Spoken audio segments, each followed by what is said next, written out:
संग लाखों का आपके जानने में भी आपके गया था। तो ये जो फ्रॉड है इससे कैसे बचें? करोड़ों रुपए का यहाँ से पैसा बाहर, ये फ्रॉड, तो उसके एप्लीकेशन फॉर्म पे ही और उसके ऊपर क्रिमिनल केस बना देते हैं। जिसको वो बड़ा महान आदमी है, उसने ईंटें भेजी। बहुत बच के रहना चाहिए। देखिए, इंपोर्ट एक्सपोर्ट का बहुत गलत बात है और जो काम सरकार को करना चाहिए वो आज 100 टन देंगे या 1000 टन देंगे और उसका रेट बहुत कम करके देगा। हेलो डॉक्टर सर, जो एडवांस पेमेंट वाला फ्रॉड है जो बहुत ज़्यादा सुना जाता है, एडवांस पेमेंट हो कर दिया, फ्रॉड हो गया हमारे संग लाखों का। आपके जानने में भी आपके एक दोस्त थे, उनका 35 लाख का फ्रॉड हो गया था। तो ये जो फ्रॉड है इससे कैसे बचें और ये कैसे होता है, आप थोड़ा सा एक्सप्लेन करेंगे इसके ऊपर? ज्योति जी, बहुत ही अच्छा क्वेश्चन पूछा आपने, क्योंकि हमारे देश में रोज़ ही करोड़ों करोड़ों रुपए का यहाँ से पैसा बाहर ये फ्रॉड वाले ले जाते हैं और केवल फ़ोन के ऊपर ये बोल देना साइबर फ्रॉड है, साइबर फ्रॉड है, इससे काम नहीं चलता है। जो हमारी एजेंसीज हैं जो पैसा भेजती हैं, जो बैंक पैसा भेजता है, तो बैंक की जिम्मेवारी है कि उस भोले भाले इंपोर्टर या एक्सपोर्टर को आगाह करे कि उसने चेक कर लिया है या नहीं। और चेक करने के तरीके बैंक के पास होते हैं पर वो यूज़ नहीं करना चाहते हैं। गवर्नमेंट की कोई गाइडलाइन इस पर नहीं है। ये बड़े अफसोस की बात है। तो मैं ये कहूँगा, ये आखिर फ्रॉड क्या है? ये विदेशी लोग क्या करते हैं, जो बिजनेस प्लेटफॉर्म है वो उनकी कोई जिम्मेवारी नहीं होती है। उसको हम देखकर कि उसमें कोई आदमी हमसे कुछ खरीदना चाह रहा है या बेचना चाह रहा है तो हम वो उसके साथ इन्वॉल्व हो जाते हैं। अगर वो कोई चीज़ खरीदना चाह रहा है तो वो इसकी एग्जॉर्बिटेंट प्राइस देगा और एक ऐसा तरीका ईजाद करेगा कि आपको इतना पैसा, जबकि वो खरीदना चाह रहा है फिर भी वो हमसे एडवांस ले लेगा। ऐसे तरीके निकले हुए हैं फ्रॉड करने के।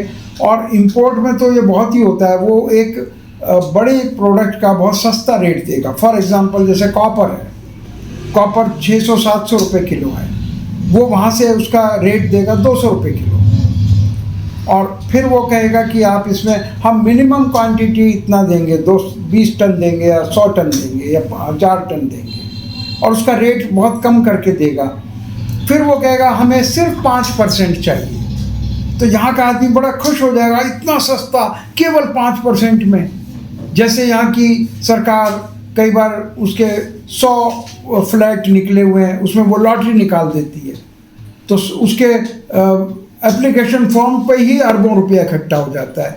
ये सरकारी फ्रॉड होता है। लेकिन इसी तरह से विदेशी लोग भी फ्रॉड करते हैं कि वो एक चीज़ का बहुत कम रेट दे देते हैं और वो व्यक्ति जिसने इंपोर्ट के लिए जो साइट तक पहुंच गया, उस आदमी तक पहुंच गया, तो वो उसको किसी को अपने दोस्तों से भी नहीं पूछता है कि इतना सस्ता मैं ले रहा हूँ, मैं किसी से जानकारी भी ना लूँ, और वो पूरी फॉर्मेलिटी करके वो पैसा उसको भेज देता है। और भेजने के बाद वो पैसा आता नहीं है, वो उनसे दोबारा मंगाना चाहते हैं पैसा। ऐसे कई बार करके मंगाते हैं और फिर अंत में जब पैसा नहीं आता है तो गवर्नमेंट ऑफ इंडिया की जो एजेंसीज हैं, रिजर्व बैंक ऑफ इंडिया की जो एजेंसीज हैं, वो उस आदमी के पीछे पड़ जाती हैं कि तुमने वो पैसा बाहर गलत भेजा, जानबूझकर भेजा, और उसके ऊपर क्रिमिनल केस बना देते हैं, जिसको फैरा और फैमा बोलते हैं। यानी एक आदमी जो बेचारा, ये काम सरकार का है लोगों को आगाह करने का कि इंपोर्ट या एक्सपोर्ट करने वाले जो भोले भाले लोग हैं उनको आगाह करे। बैंक की जिम्मेवारी हो कि वो उसको पता करे कि जिसको पैसा जा रहा है वो जेन्युइन जगह है कि नहीं।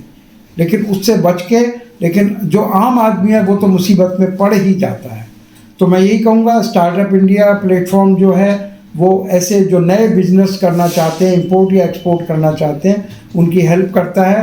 तो कोई भी ऐसा काम करने से पहले, बाहर पैसा भेजने से पहले, आप अगर स्टार्टअप इंडिया की वीडियो देख रहे हैं तो उनसे मिलिए, बात करिए।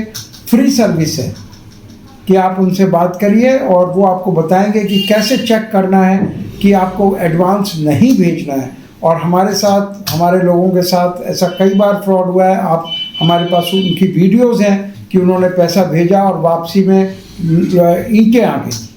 उन्होंने भेजा कॉपर के लिए, एल्युमिनियम के लिए, और वहाँ से पत्थर और ईंटें आई कंटेनर के अंदर। तो मैं तो कहता हूँ वो बड़ा महान आदमी है, उसने ईंटें भेजी, उसको तो ईंटें भी भेजने की ज़रूरत नहीं थी, वो पैसा रख ही लेता तो भी काफ़ी था। तो हमें बहुत बच के रहना चाहिए। देखिए इंपोर्ट एक्सपोर्ट का काम बहुत प्रॉफिटेबल है, इसमें कोई शक नहीं है, देशभक्ति का काम है, लेकिन बिना सीखे बिना समझे नहीं करना चाहिए। सरकार इसमें अपने हाथ ऊपर कर देती है, आपने भेजा आप मंगाओ, लेकिन बहुत गलत बात है। और जो काम सरकार को करना चाहिए वो आज ये स्टार्टअप इंडिया कर रही है, जितना भी कर सकती है, जितना भी उसकी रीच है। और ये वीडियो आप ज़रूर दूसरों को भेजें, जो लोग इंपोर्ट या एक्सपोर्ट करने की तरफ सोच रहे हैं, वो भी इस फ्रॉड से बचें। और इसके काफ़ी तरीके होते हैं इस उन आदमियों को चेक करने के, पर एक्सपोर्ट अपना पैसा एडवांस भेजने से पहले आपको उनका चेक करना चाहिए। इस पर आपने मेरी एक वीडियो बनाई है कि कैसे चेक करना चाहिए। तो मैं यही कहूँगा कि बिल्कुल नहीं एडवांस भेजना चाहिए, बिना चेक किए नहीं भेजना चाहिए। Thank you Jyoti.